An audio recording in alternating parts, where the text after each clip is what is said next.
In this video, we are going to talk about needs. You could say we need to talk about needs. And I'd love to start out by asking Karen to share a little bit about her experience with her needs and figuring them out. Sure, absolutely. I didn't realize that I even had needs until, I don't know when, like maybe 4 or 5 years ago. I remember reading something someone wrote on social media about needs, and I thought, oh my goodness, are we allowed to say we have needs? That seems needy. Right? Yeah. So I really had a lot of discomfort with the whole idea for a long, long time. And it seems funny to me now because it's so obvious. Like we're animals. We need so much every day in order to just be okay, to survive, and acknowledging what we need it's just truth, really.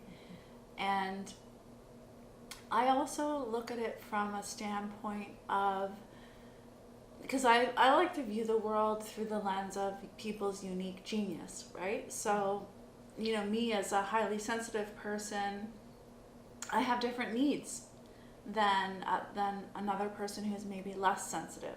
So I might need more time alone in order to just be me, really. I've noticed that, like if I spend too much time with other people, I don't feel like myself. So I think needs are very, very specific to each unique individual, and it's important for us to actually embark on a process of discovering like what is it that we really need in order to thrive as ourselves, and to learn to honor that about ourselves and to actively take responsibility for the needs that we have, and not make it other people's job to take care of our needs, but maybe, with our loved ones, to educate them and communicate with them about what our needs are. So I think generally that's what I would say about it. That's a great intro to this weird world of needs that I think a lot of people who are behaving abusively actually relate. We've cut ourselves off from our needs very often. So that's a great description. Maybe I have a follow-up question for you. Would you be willing to share an example of a need that you feel when it gets met, it really helps you to be in a good place when it comes to abusiveness and this kind of thing? A couple ones that are pretty basic, really. One is proper food. If I don't eat and I leave it going for too long, I really get into a bad place where I can't even think. I'm irritable, I'm upset, I'm short-tempered, I'm difficult, and I can't even help myself. So having low blood sugar is really not a good thing for me. So taking care of making sure that I eat. And now that sounds very basic, but one of the things that I've learned in my journey is, and my friend taught me this actually. My friend was in recovery from quite severe sexual abuse. And one of the things her therapist taught her was to feed herself as if she was feeding a child. So if you were feeding a child, you would plan your meals, you would make sure there were groceries, you wouldn't expect your child to go without a meal. You would actually actively feed them every single meal. And learning that concept really helped me to take responsibility for feeding myself like an adult.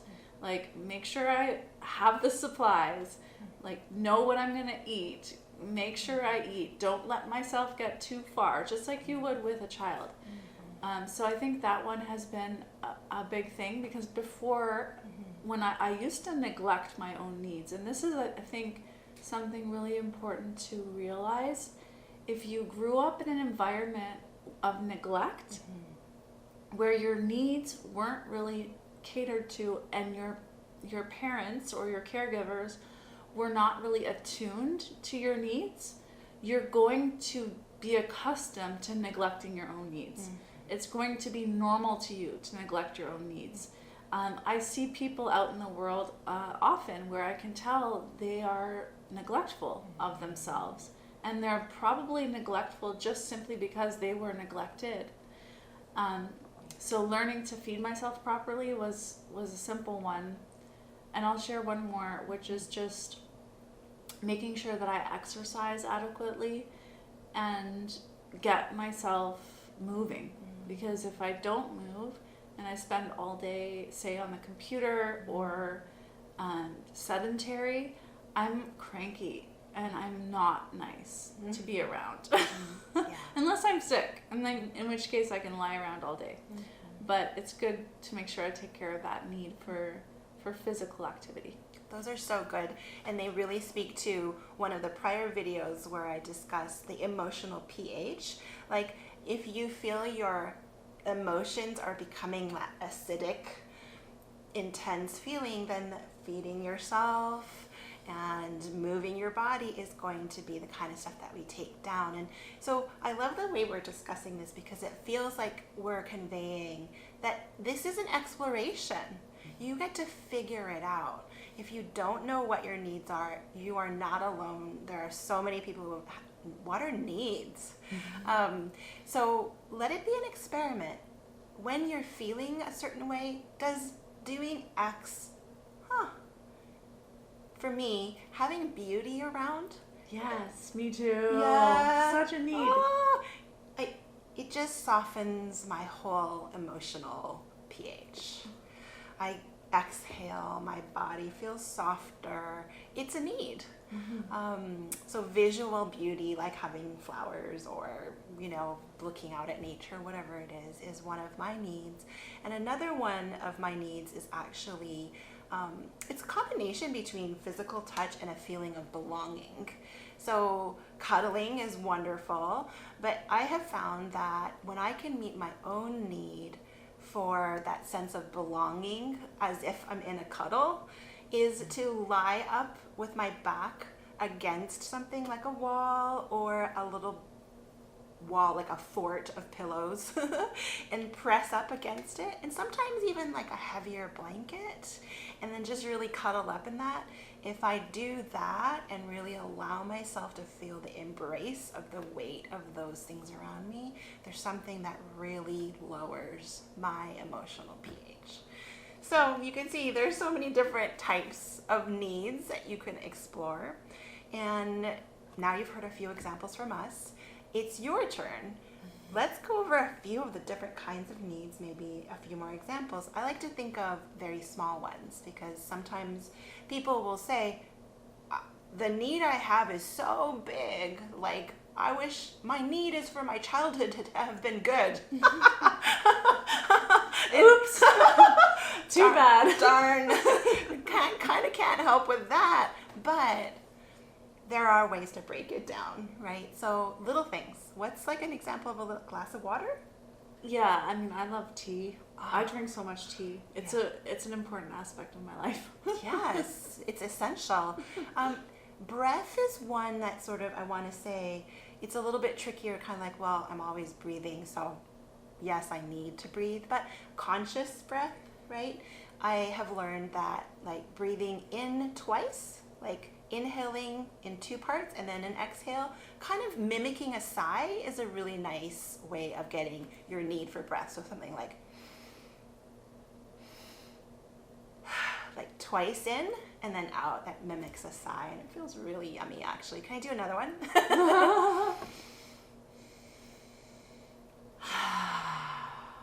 Yeah, it does feel good, right? The body knows that it's it must relaxing. be safe to relax. So breath, crying might be a need. Allowing yourself to have a really good cry would be another example. Sleep, Sleep, so important. Right, yeah. Quick little nap, or just closing your eyes can take down your emotional pH and prevent, that tendency towards something abusive. What's something more active? You demonstrated this just a little while ago. Yeah, we were filming, and then I got super tired, and I went out for like an hour-long bike ride, quite a vigorous one. Yes. So yeah, I love bike, yoga, dancing. Dancing's a big one for me. So fun. So good. Music. Yeah. And movement. One that helped me a lot in the early days was moisturizing. I know that sounds kind of funny, but just like kind of consciously, like actually touching my own skin and moisturizing. Time in nature. Yeah, I think now that you're speaking of it, things that make you feel loved. So for me, I think especially at the times that have been most difficult in my life, like how I feel loved is being affirmed, like words of affirmation and touch.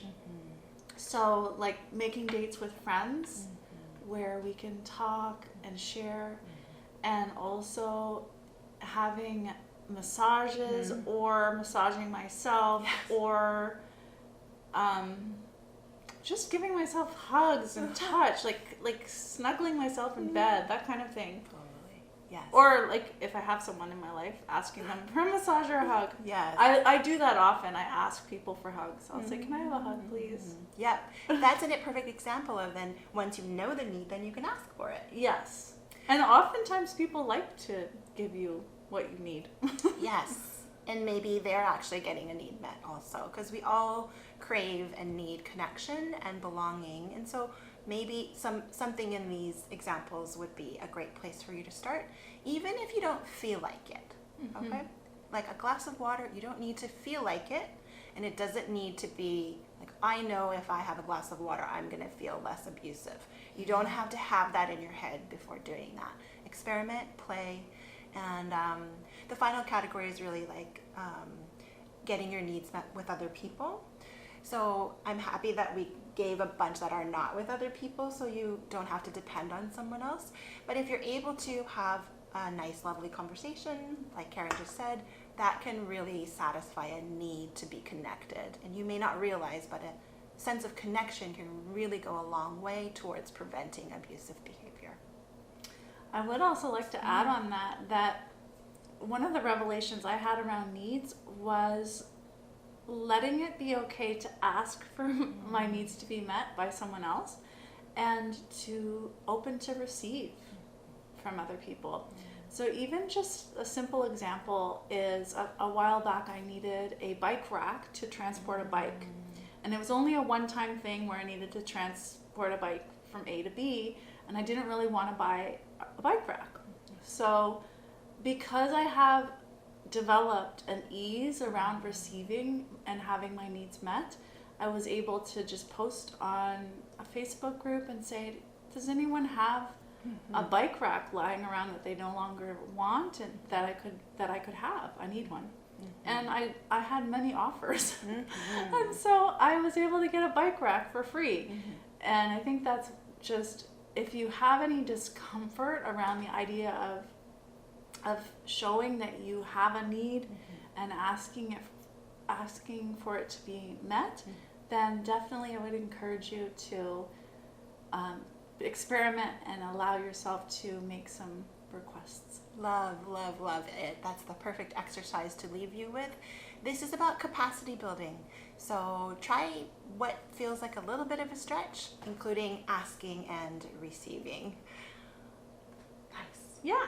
I think we need to call an end to this particular video. You ready for the next one? Okay, we'll see you then.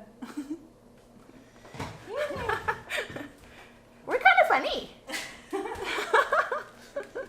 Yay! A glass of water could... I need to pause. Oh, I have a need.